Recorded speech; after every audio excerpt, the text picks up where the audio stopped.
to Inside Personal Growth Podcast. Deep dive with us as we unlock the secrets to personal development, empowering you to thrive.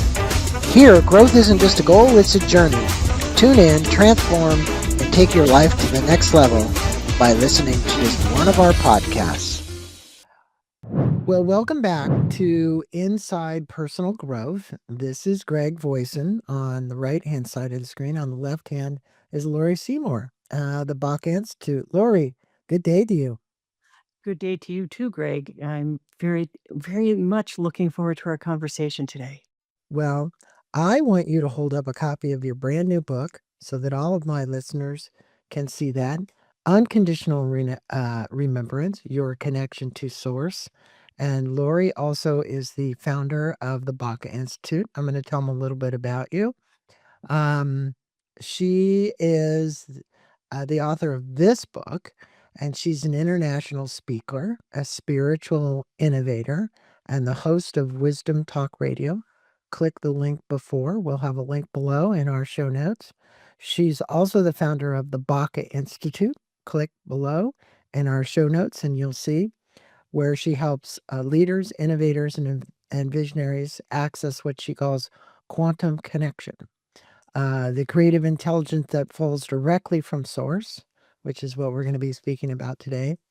And in her book, Unconditional Remembrance, Laurie invites us to rediscover the love that has always lived within us, not as a concept or an idea, but as a living vibration in every cell of our being. This isn't a book about seeking or fixing. It's a step-by-step activation that helps us remember who we've always been beneath the layers of self-doubt and striving. So she's going to help us get beyond that conditioning that actually created the gap in us and our knowing who we are. So this is really important. I had a podcast earlier, Laurie, with Richard Barrett called The New Human. And he writes similarly about this. It's interesting. A lot of books are coming out about this topic now. But Laurie draws from decades of teaching us therapy and lived experience, revealing how self-doubt is really a form of forgetting love and how remembrance is the key to returning to this wholeness. Her work genuinely dismantles the old paradigm of healing and replaces it with embodied understanding of our natural state, conditioned creation, and unconditional love. Again, you can learn more about her work at the BACA Institute, explore the Quantum Connections quiz, and can connect through the Wisdom Talk podcast. Sorry, welcome to Inside Personal Growth. It's great to be here to profile your new book and talk about it. And look, this journey for you. You just got back from a whirlwind tour in Europe, teaching these concepts and principles. And you've been doing this for a long time. You've had a long career as a therapist and teacher. And yet the book feels like the culmination of something much deeper. Almost as if it was written from another layer of your life. What was the sequence of events or like the turning points for you that made you realize that this book needed to be written? I think our guests always like to know why another book and why about this. Well, I left being a therapist a very long time ago. Even though it's still a part of me, even though, that's not something you totally let go of. I had moved into um, being a teacher of a different sort, being a person who worked with people in different ways. And that pivotal point was meeting a teacher who changed everything in my life and who opened me in that very experiential way to the unconditional love that resided in me. That was me, that is me. And so fast forward, I was also initiated by her, by my teacher Dawn, as the Turea Grand Master. And this was something that had come through her, and I was to carry this lineage forward. So in why this book now, I had actually started it a number of years ago. And then it just, life took over as that that does happen. And then it was this inner direction, which is how I live my life, to the time is now. The time is now, and you need to do this, and you need to complete it. So first it was the completing of the writing of it, and then there's the completing of the actual publishing of it. And I never felt like I was directing it so much as I was A doing vehicle for it. a vehicle for it, and Yeah. not only a vehicle for the writing of it, but a vehicle for bringing it out into the world. Because that was the piece that it could have, died in my computer, could have sat in my computer. But it was the, "Oh, who do I need to have this work with this? Who's the next step with this?" And every piece it was then it emerged into the world. What do And it you, Lori, think that individuals, including myself and you, have this insomnia that really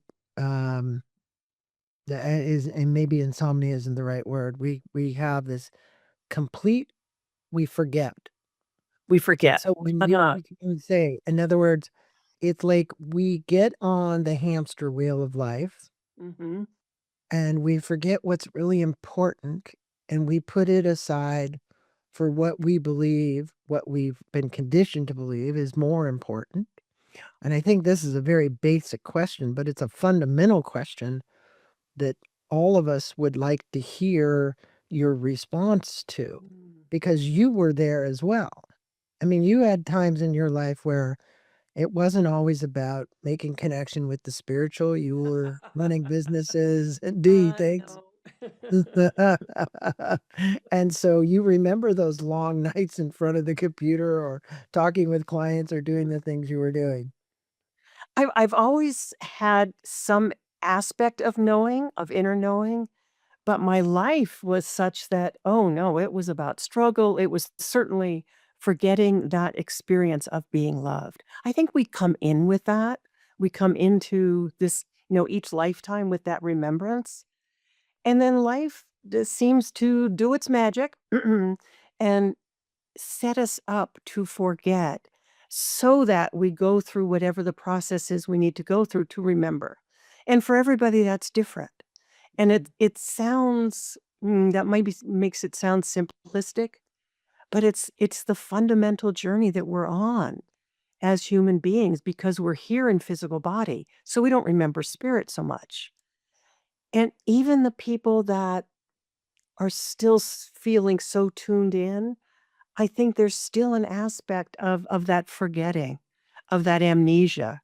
Maybe that was the word you were looking for. It Um, was. I think I said something else, but I meant yeah, but amnesia. who knows what that was But now? I think that the thing is that you so the question I have at a very deep level that should resonate is why do you believe that we need to go through that first? Because I think everybody does. And for Mhm, some people, there's a lot of pain, and for others, there's a lot of pain and suffering. mhm, mhm. I think the suffering is optional, it's a choice, I agree. right? But it's like self love. Um, you talked about being loved. Well, and we're talking about unconditional remembrance. When did we forget or how did we forget to love ourselves? And it is about self-love. It's all about it's not so much, "Oh, can I love you?" But can I remember that I am an aspect of source. I am a piece of this quantum universe. And so therefore, I am love. But we do forget that because we gotta figure out, "Oh, how do I get my mom to feed me or my dad to feed me? How do I get my needs met? How do I, learn about what this is?" And I think part of it is that we're all with our experience, our existence is learning, is new discovery, is going through whatever we need to go through so that we get closer and closer to that unconditional remembrance. So And so we don't lose it. you use this frame, unconditional remembrance. It's a very unique term. Mhm. If you had to define it in a single sentence, for someone hearing this for the first time, what Mhm. what would you advise them that unconditional remembrance is? I think I know, but I wanna hear your answer. Okay. Will you tell me yours after? Yeah, I'd be happy to. Okay. Um, Unconditional remembrance is the physical experience of knowing that we are an aspect of source, that there is no separation, that there is no separation. I'll put a period at the end of that. So, separation meaning that when we were youngsters frequently, now I lay me down to sleep and pray to God, that God is something separate from ourselves. Outside, it's up there. Yeah, well, many people, like myself included, did that, right? Mhm. We did our prayers beside our bed, and I have no, negative things about that. What I do say, though, is as we mature, we need to understand this unconditional remembrance of the one source. Mm. And what would you tell listeners would be a way to access that or advise them in Mm. things that they would do during the day? I've often said, Laurie, if a camera followed you all day long, every day, and you played the video back, would you like what you saw? Right? You're So right. with that question, my point is it how do I remember when I've forgotten so much? It starts with that little glimmer of curiosity and, like, what if, maybe, that kind of inner questioning. And it's turning our gaze to orient, excuse me, not to the outside, but to the inside. So if we start to orient from what is it that's most important to me? What is it that my own precious self is wanting to reveal to me? What is my own heart wishing to share with me? And start to pay attention to that. And that starts to shift from the striving, because we can still do. It's not about sitting back and sitting on a mountaintop and saying kumbaya. It's that recognition that we are here to co-create, that we're here in the physical. So we're physical beings. And we have this energy source that we are, and that we are also here to take action, to create, to see what wants to be manifested through us. So it's starting to explore, starting to take some quiet time just to get quiet and get familiar with what does it feel like inside myself? What So if you're Mhm. probably familiar with this term because you've studied many of the ancient philosophies, including Buddhism and Hinduism. And there a word popped up for me because when I go to self-realization, it's used frequently. The power that they call Maya, Maya, the Mhm. power at which the universe becomes manifest, the illusion or appearance of the phenomenal world. Mhm. I'm talking about the illusion. So the remembrance is to move away from the illusion Right. of what we've created. How do you help people deal in more of a meaningful way with Maya? Well, the illusion is that we are separate. If we bring it down to its basic piece, the Mhm. illusion is that we're separate, that we're not connected.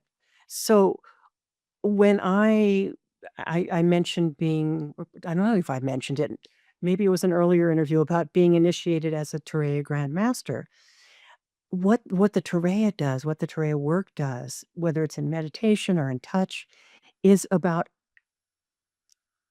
awakening that remembrance, awakening the parts of your own blueprint that go beyond Maya, that go beyond the illusion that we're separate.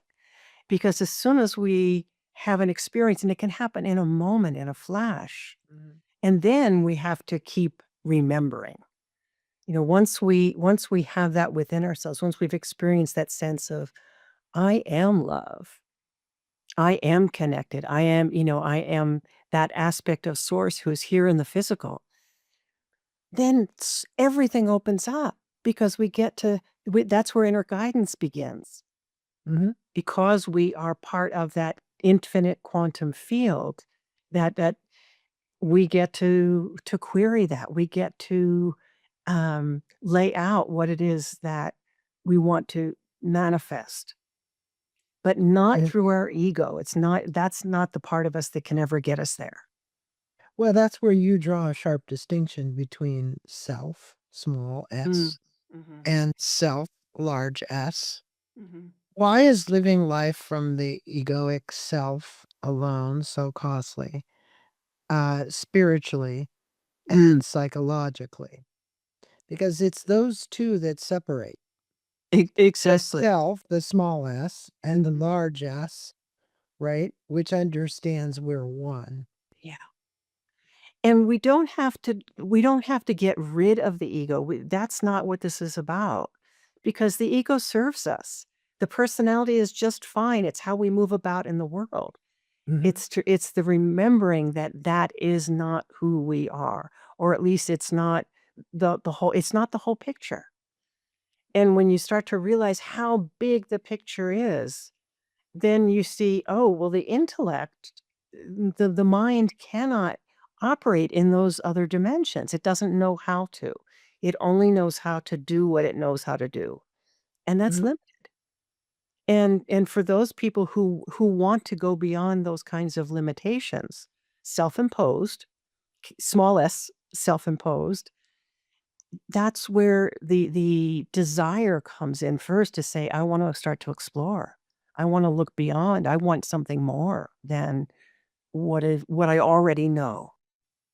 Well, so I mentioned earlier forgetting. I meant to say amnesia, and I think I used another word, but the reality is, to me, it's forgetting. Mhm. And you say the problem isn't separation, but it's forgetting. No, no, they're the same thing. Okay. So the problem is separation and forgetting. We Mhm. forget, therefore we feel separate. I Okay. feel separate from it's not that I am separate, Mhm. but that I feel separate, which is as good as being separate. That's where So self-doubt comes in. I'm not good enough. I can't really do this. There is no help. I'm in it alone. All those kinds of belief systems. those separations, Right. right? Those separations. Especially the one about feeling like you're going it alone. I've always told people if you're expecting someone else to make yourself happy, you're in trouble. You're in Right? trouble. Yeah. Yeah, right? Because happiness is an inside job. It's a job you've gotta work on. It's something you have to grow and appreciate that you can create on your own. Not that it's not wor that not that it's something you don't wanna share with somebody else in the world, but the No. reality is, yes, you do wanna do that, but if you don't have somebody, you can still be completely happy. Yeah. So at the moment in your life, what moment in your life did you remember to move from an idea in your head to an experience in your body? And what did it feel like for Lori? Mm. So at Well, what moment in your life did you mhm, remember mhm. moving from this idea in your head to an experience in the body? We all have ideas in our head all day long. All day long. So the question is how does that move to a feeling that then translates into a language that we can remember that we are connected to source. Yes. If I understand your question, and I think I do, I can look at the moment when I was first initiated by my teacher. Mhm. And during that initiation, and we shouldn't get off into what initiation is. That'll take us another whole It's okay. direction. But It's okay. um, but it was during that experience that I had the unmistakable, undoubtable, physical, emotional, psychological, every way possible experience that I was loved. Mhm. And where I had felt so empty, really, before that, like there was something missing in me that everybody else knew about, but I didn't. And that hadn't stopped me from being a psychotherapist, from being successful, from having a good marriage, from, all the trappings, so to speak. But still, I didn't have that. And in that moment, I felt I knew without anything else. I just knew the truth of that. I knew the truth of that. And so it was like that was the unconditional remembrance. And from that moment forward, truly, self-doubt, just if it cropped up at all, I would know that it wasn't truth. So Right. it's like No. that experience was truth. Oh, that's nonsense. Well, there's truth and then there's untruth. Because somebody say, well, you have a small s and a big S. Some people say a big T and a small t. Yeah, I agree. And I think that I'm trying to remember her name. She's been on the show. She used to ask people in front of a stage and audience, they would come up with this belief and they'll say, was it true? Well, is it really true? Is it really true? Sounds like Well, Kate maybe it's Byron. not. It is. It's Byron Katie. Byron Katie. Shoo. And I knew as I was saying it, it was you wrong. were close. It's Byron Yeah. Katie. And so Byron Katie, I remember, she's been on the show a couple of times. And the reality is, I think that's true. When you start to ask that question, is it true? Is it really true? You begin to realize the story you've been telling yourself that you've made up, that you're living, that truly isn't who you are. Yeah. So you write that the healing paradigm can become a trap. So why is endlessly trying to fix or heal oneself sometimes the very thing that blocks remembrance? Because I think, from my estimation in this question, resides the word fix. There's nothing to be fixed. Exactly. You've asked and answered the question. But that the if thing if we- is most people think there is something to be fixed and Yeah. something is wrong. And So why do healing you has believe we such a run around with that, Laurie? Why do we always continually run around with something's got to be fixed? it's part of I think it's part of the forgetting plan. The And Maya? because healing has such a big something attached to it, and it's such a wonderful thing, and yet still that sense of it's gonna take me a long time to heal. As a psychotherapist, I supervise other therapists, I trained other therapists.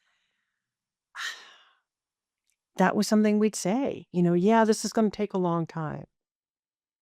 And it's not to deny any of whatever has gone before. It's that belief system feeds into the narrative that we are broken and that we need to be fixed. Yeah, And that it's telling us that.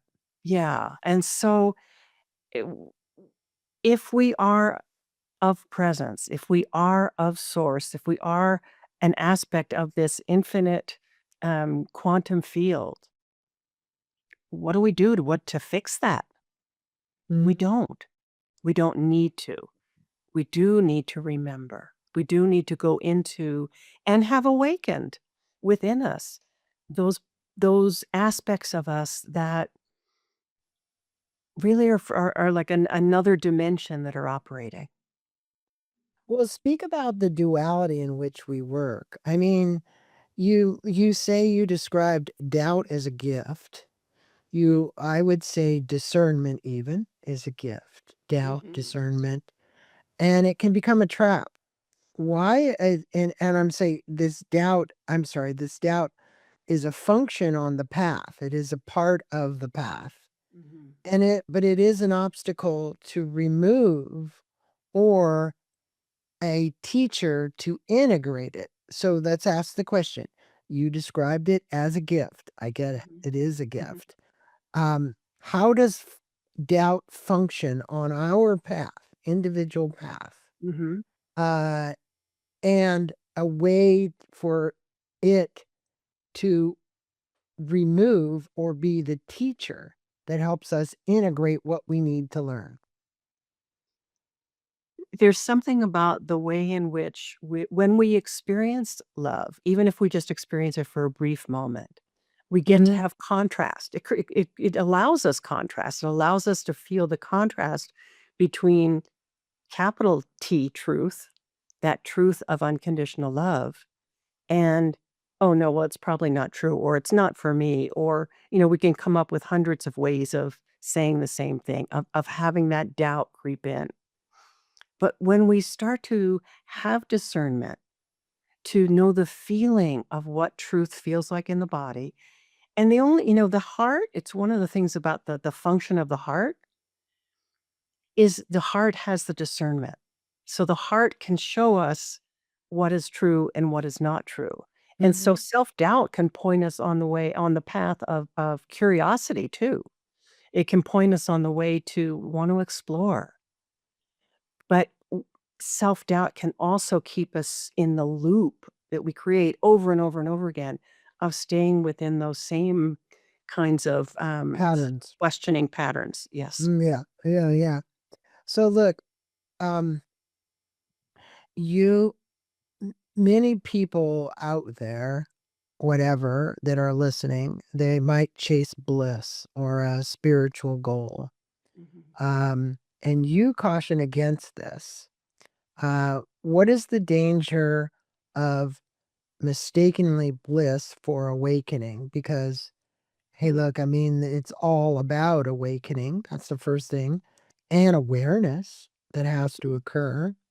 But many people are asleep. So you're asking them to awaken to what's really big T, the truth for them, mhm. and to be able to declare it. It's one thing to awaken to it, it's another thing to let the world know about it. And there's another still to creating with it. So for me, that's a big piece is taking action Mhm. because how do we create in the world? I know, Greg, you're all about innovation. How do we innovate? How do we bring something new into the world if we don't take action on what is given to us to be revealed or to bring forward, to create? And that act of co-creation, it's not about co-creating with somebody else. It's about using that energy of creation that we, again, are part of, that we represent, and making something real in the world. So doubt will stop us. Doubt will, get in the way. It will bring up every possible objection to what feels like it could be true. And for me, that's what it was. Well, that could be true. I have this memory. I mean, I had some knowing, Right. and it kept me going. And that's why I went into being a psychotherapist, because there was still that I'm following something. I don't know what it is, but I'm following something. But Now, so when people are in this contraction mode versus expansion, Mhm. when they are believing that they need to contract because they're afraid Mm, versus be expansive and open because they want to share, they have something great to give to the world, right? So, how do you move people, Lori, from being so contractive in nature, holding things close to themselves, being afraid, having things be tight, to realizing the world wants them to awaken to what is available and the abundance that it has to give and the opportunities that it has for them, but it needs to be a shift in their consciousness. How do you advise people to move to this direction? well, we also, I think I wanna put a little caution in there because contraction is also natural and necessary. Yeah, It's like the seasons change and things die off, and we contract and we go inward, but isn't which it is a a bit different like a thing. doubt? No, no, I All don't think right. it is. So Oh, explain the difference between doubt and contraction because I think okay. that So s frequently our doubt Mhm. leads to contraction. It will definitely create a kind of pullback, but contraction is also, where do I let something germinate? Where do I let something come into being that's not quite ready yet? And so that feminine energy is one of can be one of contraction in a very, very positive and very life affirming kind of way. It's not staying stuck in contraction. It's not staying stuck in expansion, which you brought up. I didn't really answer what you asked about bliss. That that want for bliss can simply be that I just wanna be expanded. I don't wanna manifest. I don't want to bring some boundaries into what it is that is here energetically. So I think so it's that ongoing nature of creation that I'm about, and that I think is the fundamental piece here. well, unconditional remembrance is about opening up. That's the way I think about it. So Mhm, I look at that as an opportunity for people, as you said, to awaken. mhm. So you speak of an inner law that life is designed to work. How does decision making and action shift when someone begins to live from this inner law rather than personal will? Mhm. Ooh, what a big question. Well, when I work from my personal will, it's my personality. It is that ego part. I'm looking to perhaps control, perhaps stay safe, perhaps do both. I have an agenda and or an expectation. So with any of that, with any of those aspects, I don't have availability to my own creative life force. So what am I going to create? I'm going to create something that's already been done. I'm going to, maybe there's a little iteration of something that would happen before that's a little different, but I'm not going to be able to take that quantum leap into something brand new because that only happens when we go beyond the expectations, when we surrender, when we surrender to that greater will.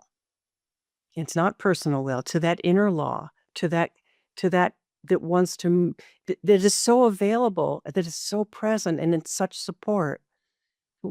We have to be willing to surrender to it and take Well, that. for a lot of people, it requires a lot of pain and suffering before they allow themselves to surrender. You see this happen when people are on their deathbed. You see this when people have Mhm, gone through messed up relationships, when their finances have failed, when mhm, whatever, and they just have to surrender and let go. The hardest part that I think people have programmed themselves, Lori, is that letting go, to not letting go because I feel out of control. mhm. So, for someone listening right now who feels deeply disconnected, what's the first micro step toward remembrance, and what does not require belief, faith, or mystical capacity? I could make this a very easy answer and say, "Hey, read my book." Yeah. And Well, we're gonna tell them to do that anyway. Look to the link below. well, The book is in there, and but go the get the the book. but really the reason I say that it's not about, "Yeah, I wanna sell more books," or whatever, but that I know so strongly in myself, within every cell of my body, that the energy that this book not just was written in, but the energy that comes through it is an energy of activation. And there'll be things you'll say, "What? What does this mean? I don't know," if you read it just from your head. But if you take a little time to read from another part of yourself that's maybe it's tiny, but it's curious. It's questioning, it's seeking, it's wanting something. Because the people that just are in struggle and they have to be there has to be some opening, some question that says there must be something more. And it's from that place, no matter how big or tiny it is, that if you start to do your own inner journey to take a breath, take a few breaths and see how your body feels as you breathe. Notice how you feel as you maybe read a couple of pages. How does this feel? Not does it make sense? Because that's the old way. But how does it feel? How does it feel for me to read this? How does it feel for me to hear these words? And and then see what happens. Because everything that we do in life is we're the researchers, we're the experimenters or the adventurers if we choose to be. You're on mute. Lori, you're speaking to listeners who those listeners, um, many of us feel like that we're bridge builders. Yeah. Okay. And you are a bridge builder that you learn through your own suffering and your own return. Um, how does somebody know when their pain has matured into a gift for others rather than a wound to keep healing? So Mm. where this whole sharing like you're doing, look, you're a teacher, we're a psychotherapist. You spent years always helping other people. Mhm. Um, and when do you think someone out there listening might be able to realize that there's a shift, that it's time for them to, beyond helping themselves, give their gift to the world? Well, if they have the thought of it, if the thought is there, follow that thought. Because the thought is there for a reason. Don't that's where doubt can come in and undercut it all. Right. But if the thought is there, no matter, again, how big or small it is, if there's just a little glimmer of something, pay attention to it because this is how quantum leaps happen. We can't track them. We can't trace from point A to point B to point L to Z. They happen. And we have to be attentive and pay attention to when they come forward, when they happen. So you don't have to call it quantum leap, but wait, there's this new idea, this new thought, a new feeling. Instead of being totally shrouded by whatever this pain was, there's something else.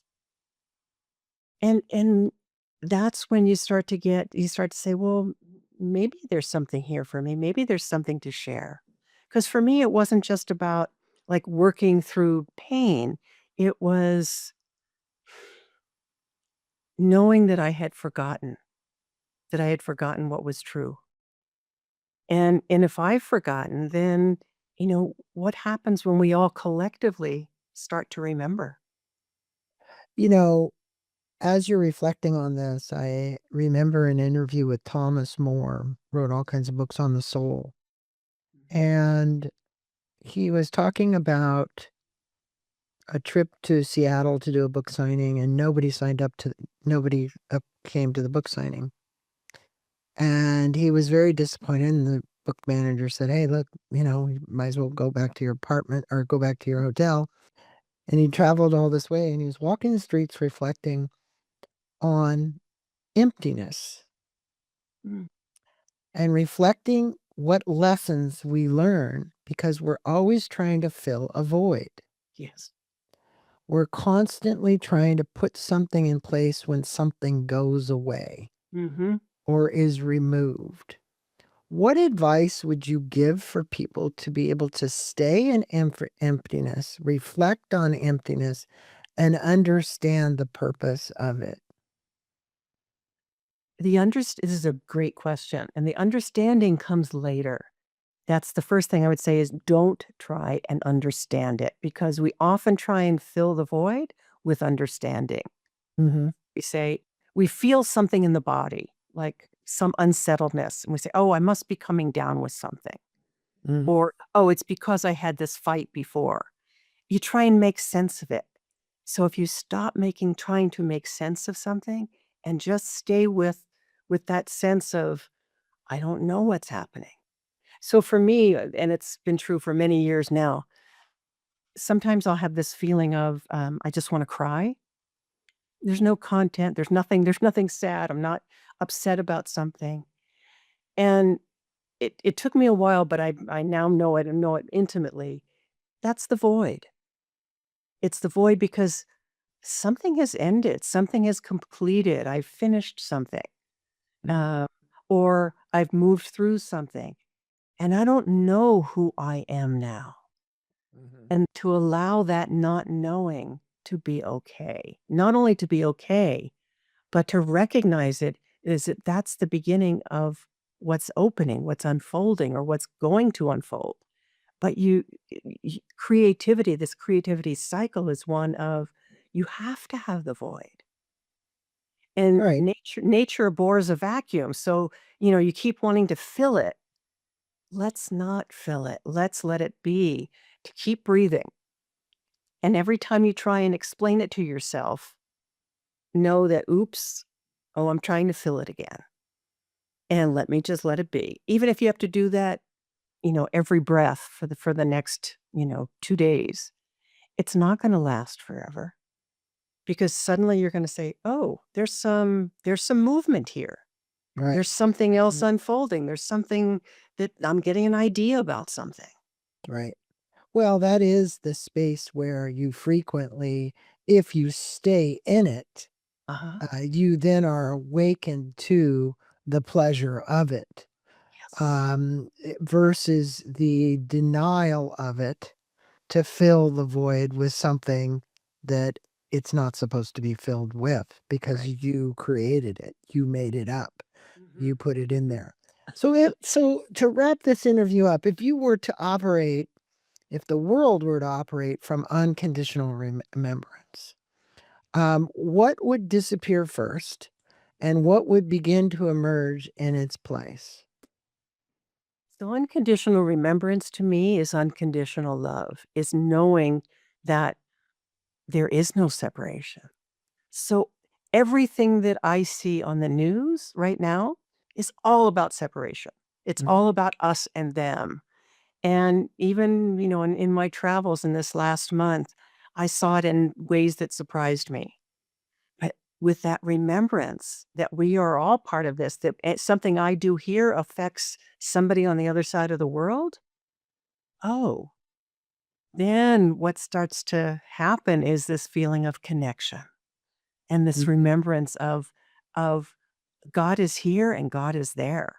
And as I look through my eyes, my God eyes, I see the God eyes in you. Mhm. And everything, how we take care of the world, how we take care of the earth, how we take care of one another, it has to change. Right, right.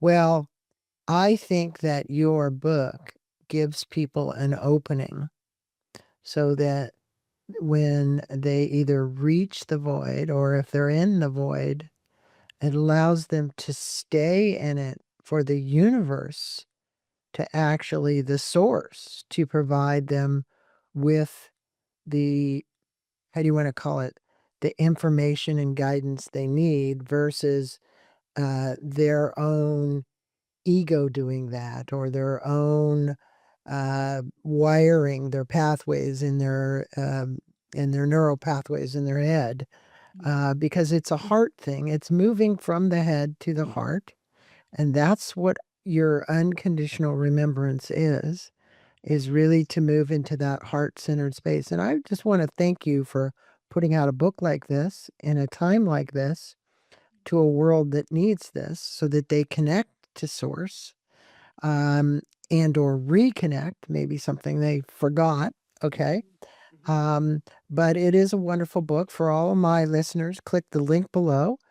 You can go to the BACA Institute as well. Click the link to that below. You can learn more about Laurie. You can take the quiz and click that link to Amazon to purchase her book. Laurie, any last words? Just thank you for your words just now. They're really meaningful to me, Greg. I feel, when you're stepping out with a new message, and I say new, it's not new to me, but it's new in the sense of the way in which I'm starting to take this out now with the book, but also with the salons that I'm doing in people's living rooms. And that's not mm, always a comfortable thing. to do, Right. but it feels so important. I also feel like I have no choice. And I really deeply appreciate your words. Well, you're following your heart. And I think that's, look, if you followed your reasoning in your pocketbook frequently, you wouldn't make some of these decisions. This Uh, is also true. right? Because you are investing in you, and then you are investing in others, and you are helping them see unconditional remembrance. And that's what's important. Yeah. And I want to thank you, Namaste, for being on the show. Thank you for spending time with our listeners. And I hope everybody out there was able to pick something up, even if only one thing that helps you make a decision or transform your life. That's what Inside Personal Growth is here about. Laurie, thanks again. Enjoy the rest of your afternoon. Thank you, Greg.